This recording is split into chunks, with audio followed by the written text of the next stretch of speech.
सबसे पहले आप सभी लोगों को जय वाष्णी माता जी। और मैं आपके माध्यम से सबसे पहले अपनी जो केंद्रीय हेल्थ मिनिस्ट्री है और जो हमारे स्वास्थ्य मंत्री हैं उनका धन्यवाद देना चाहता हूं कि उन्होंने इस इतने संवेदनशील मुद्दे की गंभीरता को समझा और हमें मिलने के लिए समय दिया।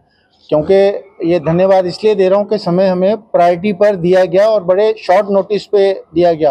आप लोग सभी जानते हो कि केंद्रीय मंत्री का शेड्यूल कितना बिजी रहता है, लेकिन उन्होंने इसकी गंभीरता को समझा और हमें मिलने के लिए बोला। हम नड्डा जी से मिले, अपना पूरा जो विषय था हमारा, ये हमारे आदरणीय पुरुषोत्तम जी ने उनके सामने समक्ष रखा। उनका कहना था कि उनको इस विषय के बारे में पहले से ज्ञान था।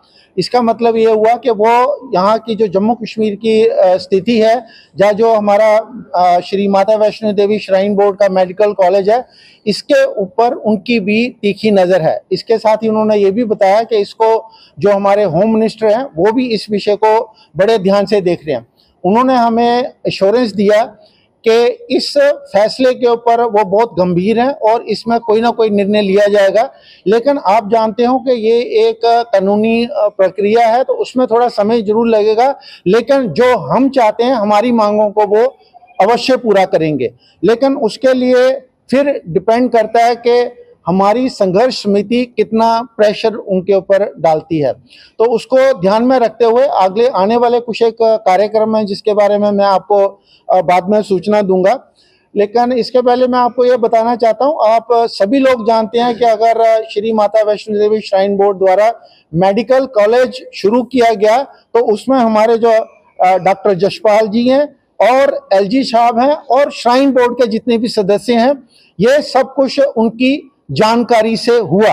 और हमारे पास में ऐसे बहुत से हमने डॉक्यूमेंट्स भी इकट्ठे किए हुए हैं जिनमें इस जो मेडिकल की सीट्स के लिए बताया गया था, उसके लिए क्या क्या इरेगुलर प्रोसीजर फॉलो किए गए, उसमें क्या क्या अनियमितताएं हुई हैं, उनका हमारे पास में ये हमारे एलजी साहब के लिए है और ये अपने जो डॉक्टर जशपाल जी हैं उनके लिए है।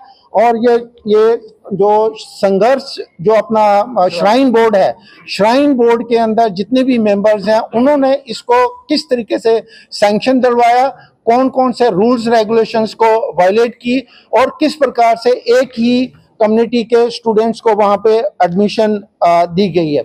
मैं आपके माध्यम से ये बताना चाहता हूं कि चाहे कुछ भी हो जाए, हम इस निर्णय को बदली करके रहेंगे। जबकि हमें जो केंद्रीय सरकार के हेल्थ मिनिस्टर हैं, हमें पूरा एश्योरेंस दिया हुआ है कि जल्दी ही वो कोई ना कोई इसके ऊपर निर्णय लेंगे। लेकिन अगर निर्णय डिले होता, हमें वो भी मंजूर नहीं है, क्योंकि हम नहीं चाहते कि जो बच्चे वहां पर पढ़े हैं उनको वहां पर उनकी एजुकेशन खराब हो। उनको हम चाहते हैं कि जल्दी से जल्दी उनको कहीं ना कहीं पर साइड स्टेप किया जाए। बाकी आप सभी लोगों को मालूम है अच्छे तरीके से कि इस सभी के अंदर जो माता वैष्णो देवी श्राइन बोर्ड के अंदर जितने भी मेंबर हैं वो इस सारे पाप के भागीदार हैं। हम चाहते हैं कि वो सारे सनातन धर्म को मानने वाले लोग हैं।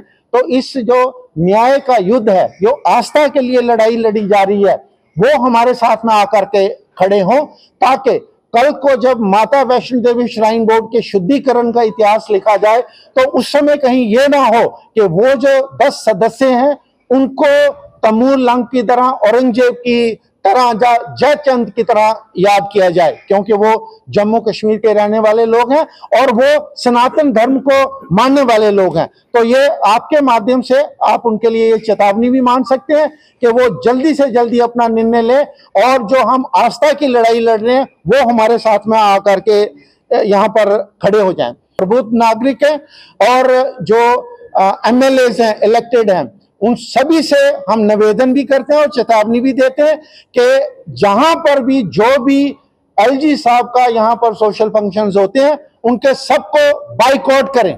अगर वो बाइकआउट नहीं करेंगे तो फिर हमें वो हथकंडे अपनाने पड़ेंगे जो शायद कि उनको अच्छे नहीं लगेंगे।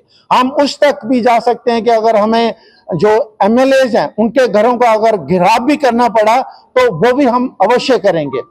यहाँ रही बात हमारे एलजी साहब की, तो हमने ये हमारी जो संघर्ष समिति है, कोर ग्रुप है, इन्होंने डिसाइड किया कि हम 27 तारीख को एलजी साहब के घर के सामने डिमॉन्स्ट्रेशन करेंगे, घेराव करेंगे और वहां पर उनका पुतला फूका जाएगा और बाकी के जो श्राइन बोर्ड के जो मेंबर्स हैं उनका भी पुतला फूका जाएगा।